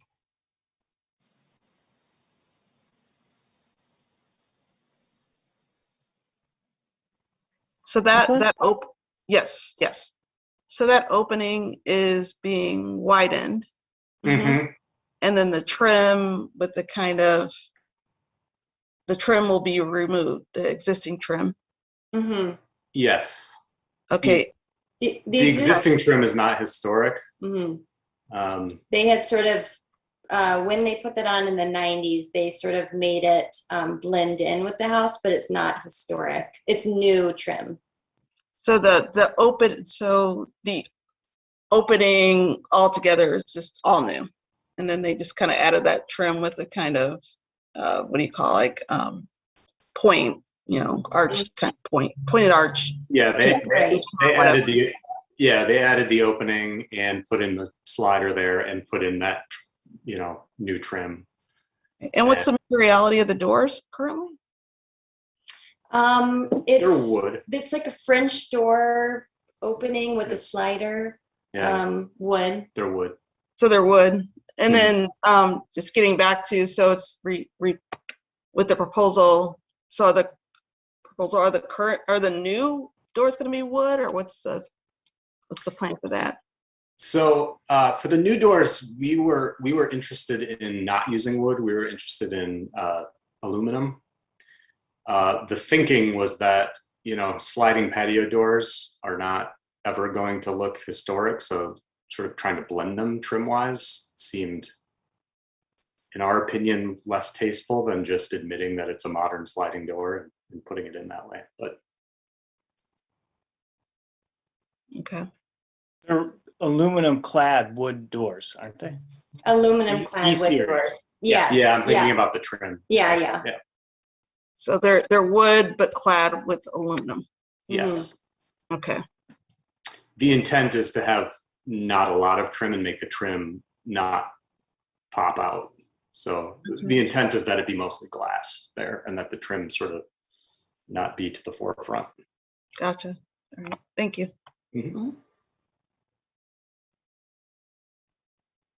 Any other questions from commissioners?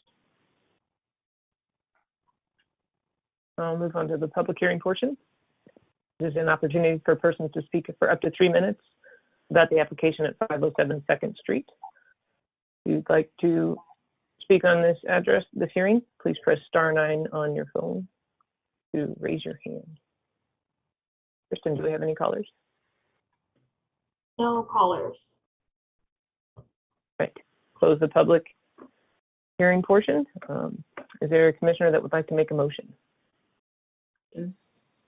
Commissioner Fortner. Okay.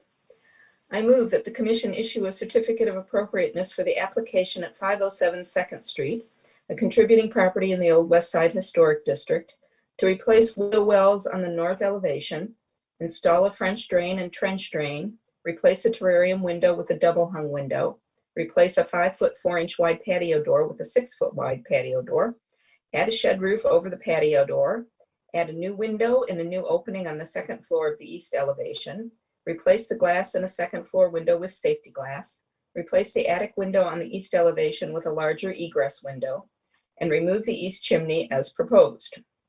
The work is compatible in exterior design, arrangement, texture, material, and relationship to the rest of the building and the surrounding area, and meets the Ann Arbor Historic District design guidelines, especially those for windows and safety codes, and the Secretary of the Interior standards for rehabilitation and guidelines for rehabilitating historic buildings, in particular standards 1, 2, 9, and 10, and the guidelines for windows, neighborhood setting, and health and safety.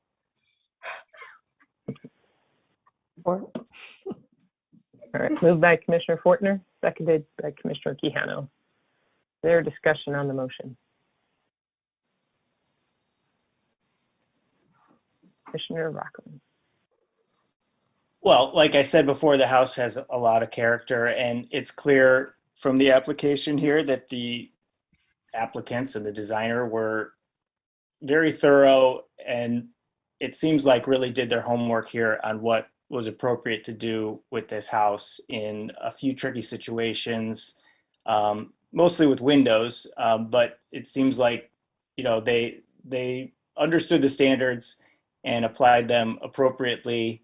Like I said earlier, it seems like, you know, there's quite a bit that's going to be done to the interior, and they were able to do, it seems like all that while still maintaining, you know, adherence to the standards, in my opinion.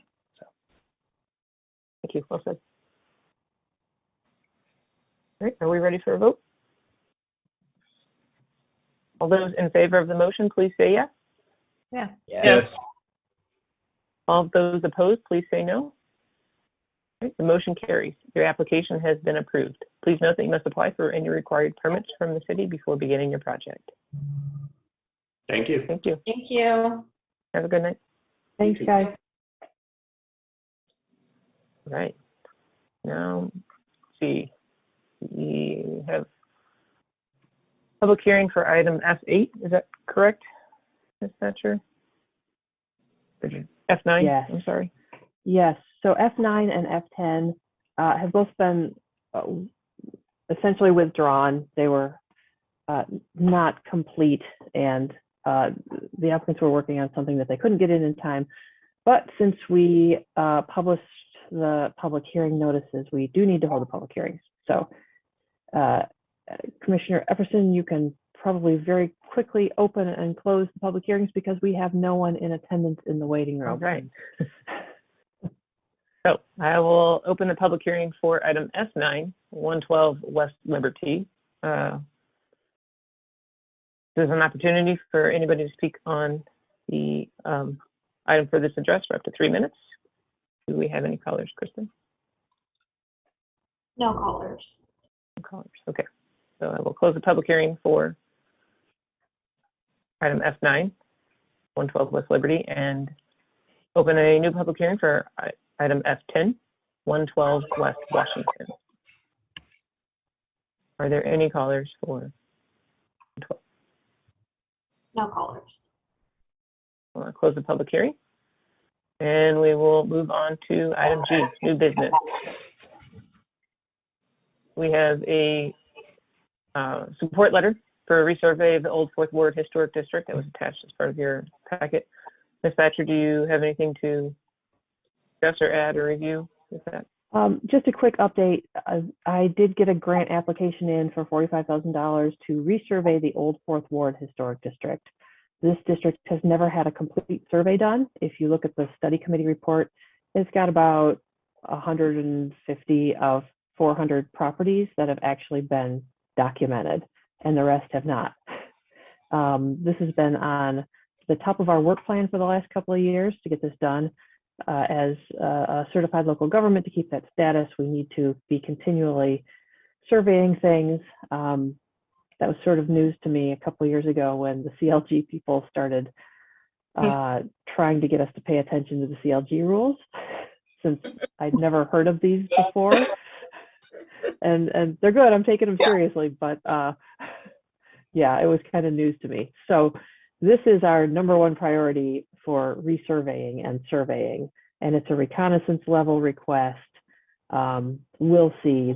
The grants are very competitive. This is the first time I've applied for one, but who knows? You know, I think we had a fairly compelling reason to apply for it. So this was just a support letter that I put together, and Anna signed as the chair. And if you have any concerns about it, certainly let me know. We can always, you know, pull it out or redo it or anything if you really do have concerns. But it's pretty generic. That's it, unless you have questions. Questions? Right. On to item H, approval of minutes. I don't believe there were any minutes that were part of the. Nope, were no submitted. minutes. We'll get them. We'll get them for you in at the next meeting.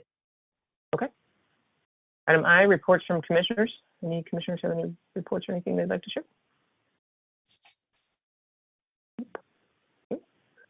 On to J, assignments. Review committee will be Monday, December 6th at noon. Is that correct? We have no November meeting? Yeah, if you'll recall, we got booted out of our normal week, the second week in November because of elections. And then we couldn't really reschedule for the third week because we're not allowed to conflict with other standing meetings from other boards and commissions. So there will be no November meeting. Hopefully there were enough applications this month that we got some of them out of the way in advance. So any takers for Monday, December 6th at noon? I think I can do that one, Jill. You can Okay. put me down. All right. Thank you, Jess. I can do it too. Was that John? That's me. Okay. Thanks, John. Thanks, John and Jess. Yeah. Noon. Can't believe I'm looking at December already. I know. it. Oh. Thanks, Jill. It's not going to snow, Jessica. 70 degrees. Not going to What snow. was that? So, yeah, no. All the seasons are just pushed back a few months. That's all. Right. Thank you both. Item A, reports from staff. There were also no staff reports attached. Yeah, I don't have much to report. Okay. Nothing much interesting has happened, but you'll get the rundown of staff approvals also at the next meeting. Okay. Item L, concerns with commissioners. Does any commissioner have a concern they'd like to share with the commission? Commissioner Rockland. Well, the project that was presented with the solar panels this month, just thinking about that and just thinking in general about how the standards are worded, it's pretty clear that says that it's not appropriate to put solar panels on the front of your roof or the front facing elevation. I think it says it's something like that. We do approve, solar panels on your side elevation, like all the way up to the front edge of your roof. And just looking at that photo that was shown in the staff report today, I'm just wondering, I don't know, is it really, I guess I would have to see other examples, but is it really much of a difference if we have solar panels that coming all the way up to the front of your house, but on the side versus on the front? It probably is a difference, but is it a difference enough to say that you can't do it in the historic district, especially when there's going to be, obviously a push from the city and just in general to put more solar panels on roofs? And so I don't know what I would say at the moment. I just want to throw it out there as maybe that should be reworded if we really do think that it's okay. I just think we should relook at it, not necessarily say one or I don't know how I would land on it, but I just feel like maybe it's something worth checking Something out. that we should discuss. Yeah, because I could see something like the materiality of the roof system might come into play in that decision making, but I do agree that we could review the wording and the solar panel guidelines in general, possibly, because they are very similar instances. So I think that's a couple of things out of this meeting that we could review further, at a retreat or coming up shortly. Yeah, I think that would be great because I have some questions about that just based on my own kind of professional experience in another town, to be unnamed. Because I know that, so it's not the standards, it's the recommended, and it's just how to apply the standards. And then there's, within the National Park Service guidance, there's the terminology around minimally visible.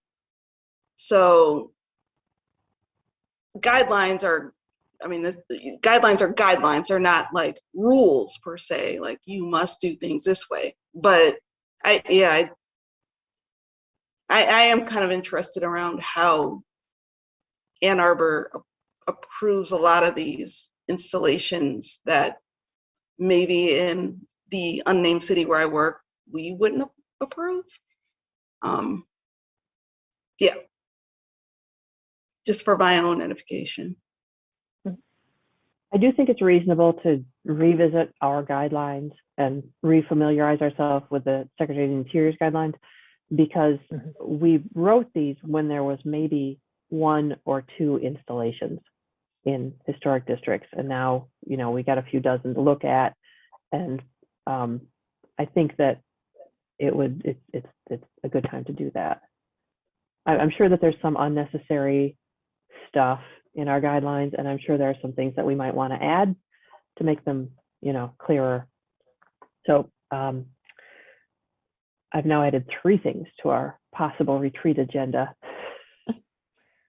Or also, if we get a slow meeting where we've just got a couple of applications, sometimes that happens over the winter, I may just throw one of these on as a discussion item on a day when we're not already looking at a 3-hour meeting.